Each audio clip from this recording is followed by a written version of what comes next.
Welcome back. Pensioners in Osun State stormed the State House of Assembly complex and stalled the probe of the bailout fund by the federal government to the state as they protested the non-payment of their gratuities. They chased away the lawmakers and visitors from the assembly and stopped normal official activities at the complex. The pensioners who retired in 2011 and 2012 said they were out to express their grievances against the Osun State government and what they describe as conspiracy of silence by members of the state legislature.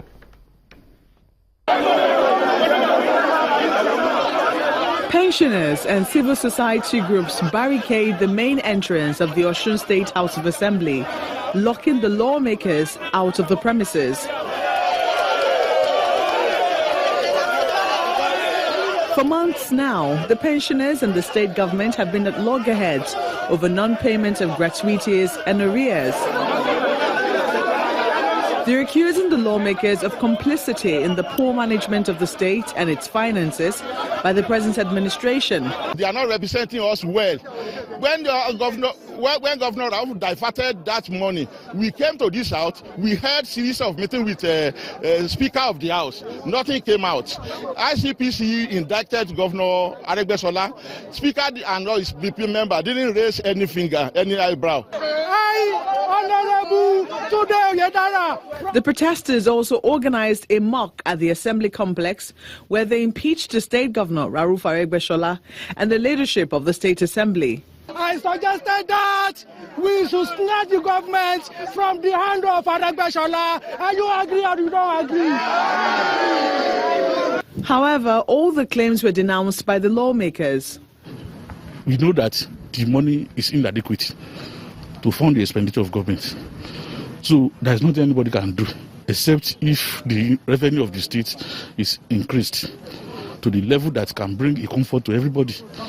Even though as I'm standing, I have an outstanding salary which has not been paid.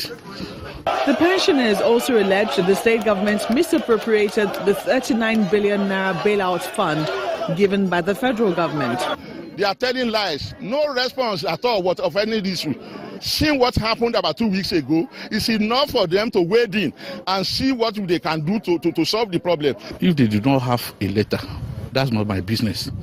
It's the business of those who handle the administrative aspect of the assembly. Because our own is just to give a directive.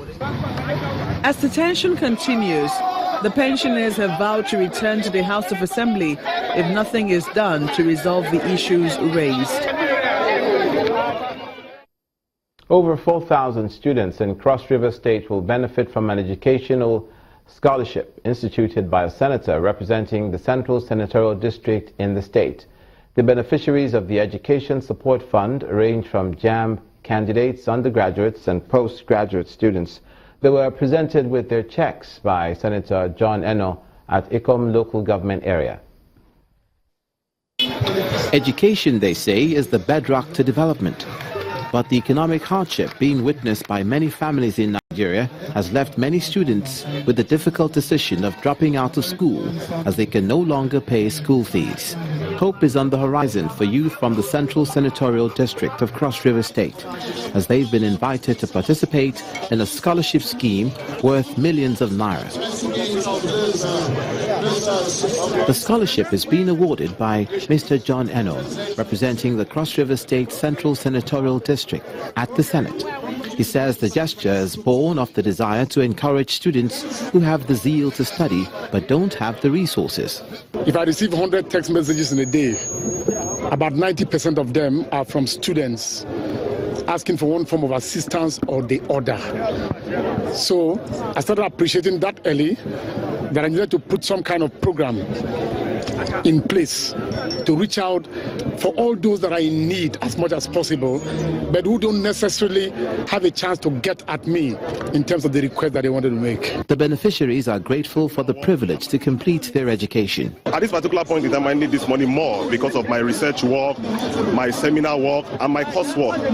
I will use the money very well. I will ensure that I come out as the best postgraduate student in my department. We are very happy to receive this things today.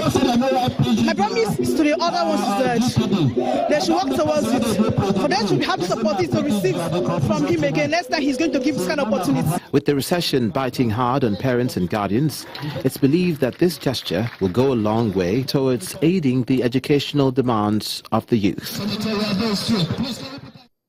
Ahead of the Yuletide festivities, the Corps Marshal of Federal Road Safety Corps is warning officers to take safety as priority instead of focusing on collection of fines from traffic offenders. Mr. Boboyo Yemi told heads of state traffic agencies from 16 states of the Federation at a conference in Abuja that plans are underway to boost the nation's database through the adoption of a National Offenders Register.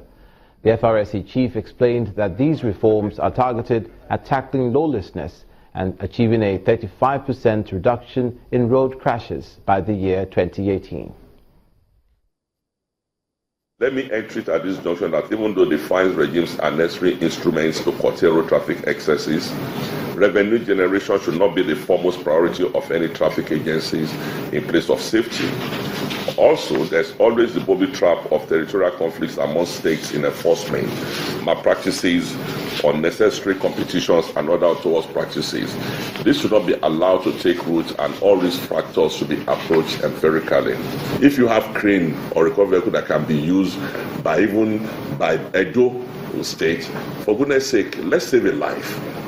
That is the essence of all this. There is no boundary in road safety.